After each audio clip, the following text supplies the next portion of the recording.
prayerful pranams at Bhagwan's lotus feet. Most beloved and dearest Bhagwan, respected elders, brothers and sisters, love my uncertainty. This is what Bhagwan often tells us. Life is full of uncertainties, but the only thing certain in life is the divine. The divine permeates every bit of our life, and it is He who speaks to us, who sings to us, who walks to us, who listens to us, and it is He who breathes to us. The only thing certain about life is His kindness, His love. Today is the sacred Buddha Purnima day. This is the day on which the moon is full and bright. When we are in the presence of the divine, when we are in the presence of God, when we are in the presence of our Bhagwan, our minds are delighted. They are full of joy. They are full of happiness. They are full of light. Because the moon, after all, is a satellite. It reflects the sun. And Bhagwan is the sun around whom our lives revolve. I remember Bhagwan telling us, every moment of our life has to be sanctified. It has to be filled with the divine. I often think, when Bhagwan gives me a chance like this, what a great opportunity it is. What a great blessing it is. You never know when the grace of God descends on you. When it descends as a torrent. It descends as a cascade. It descends in the form of a flash. Last year, when we had gone to Kodaikanal in the month of May, it was one of those evenings when Bhagwan was talking to us about Lord Buddha.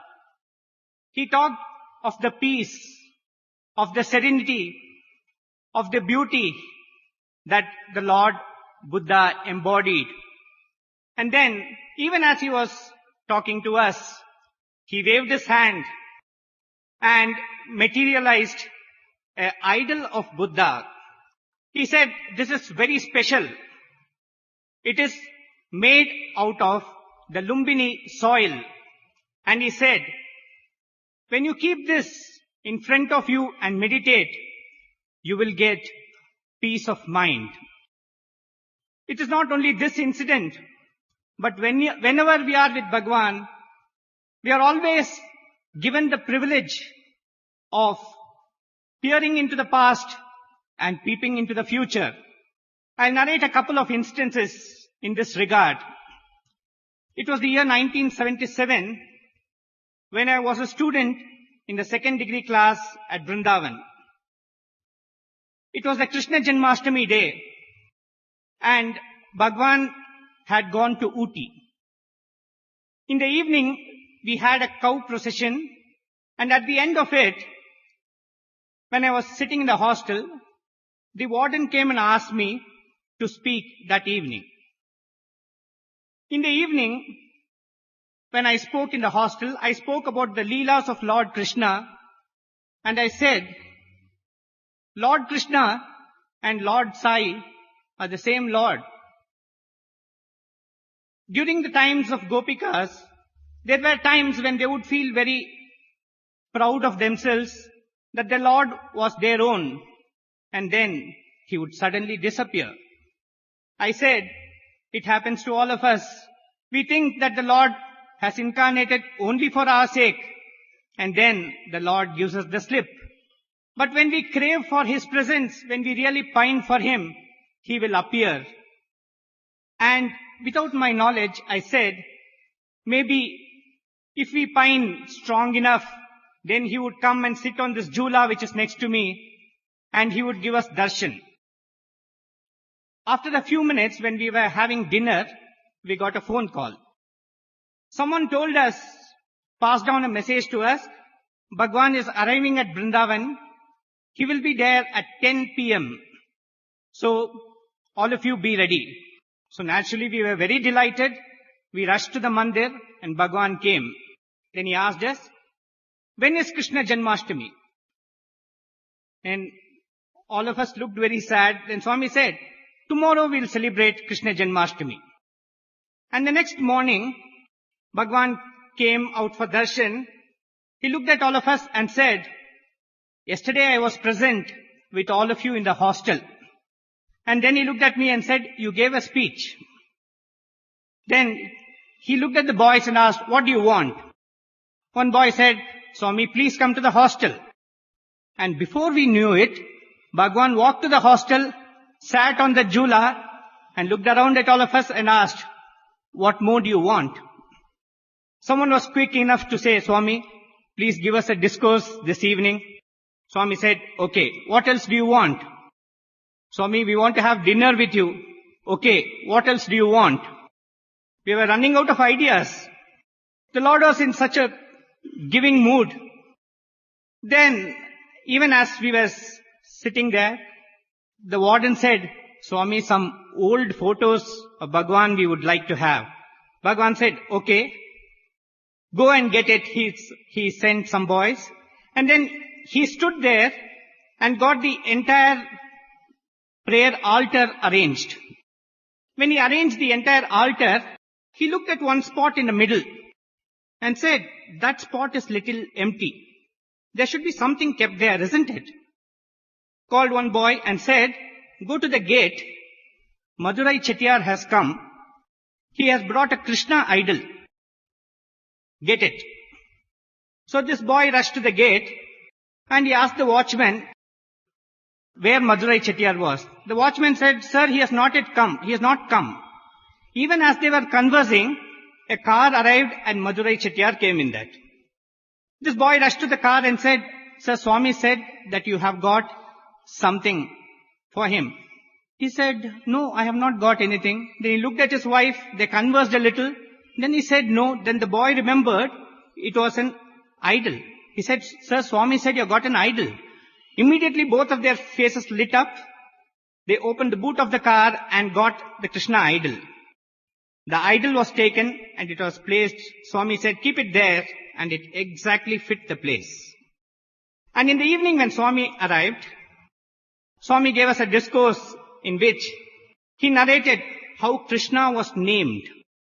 He said, when the naming ceremony was going on, Garga Maharshi gave the name. He said, this baby is Krishna because he attracts everybody. He gives joy to everybody. And he plows every heart and sows the seed of love. So this child will be named Krishna.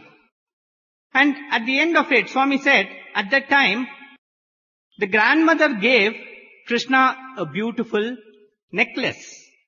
And Swami reminded us of this song which Leela Sukha has written in Krishna Karnamrit, in which this necklace is described as Kaustubam. Swami said, do you all want to see it? And he waved his hand and brought out this beautiful Kaustubam jewel. And he showed it to us.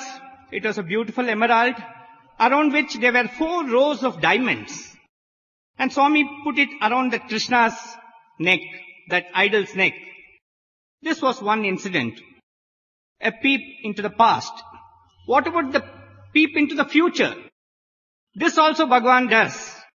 One evening, as we were having a session in Vrindavan, Dr. John Hislop arrived from America. As he sat next to Bhagwan, Bhagwan looked at his neck and said, what is there around your neck? He said, Swami, this is a ring which you had given me long back. It is slightly chipped, so I am wearing it here. Swami said, no, give it to me. And then he blew on it, and there was a beautiful Shirdi Baba embossed on it. And Swami gave it to him. We thought that was the end and he was very delighted. The next morning, Swami was walking for darshan. Swami looked at Hislop and said, Hislop, that ring which I gave you yesterday, show me. So he showed it to him. Then Swami asked, do you want this old man or do you want this young man? He said, Swami, whatever you wish. Swami said, okay, I'll give you something else. And he took it and blew on it. And when Swami opened his palm, we were all around, standing around, and we peered. There was a beautiful embossed figure, which was only a side pose, seen from one angle. Swami said, you know who this is? This is Premasai Avatar. And then he said, you will see more of him in the years to come. A few years before Dr. John Hislop passed away, he had come to the institute, and as we were talking to him, I just said, sir, I was present when Swami gave you this ring. Can I please see it now? And when I saw the ring, the original ring was a figure of Prem Sai till the nose, like this, from the side. And as the years had passed, the face had turned like that. So more of Prem Sai was seen. So when you are with the Lord, surprises are always there. These surprises are present. They are not only in the present, but they are in the past, the present, and the future. Because the Lord is the one who is the omnipresent. I am very grateful to Bhagwan for giving me this wonderful opportunity of standing in His divine presence and sharing my thoughts with you. Jai Sai Ram.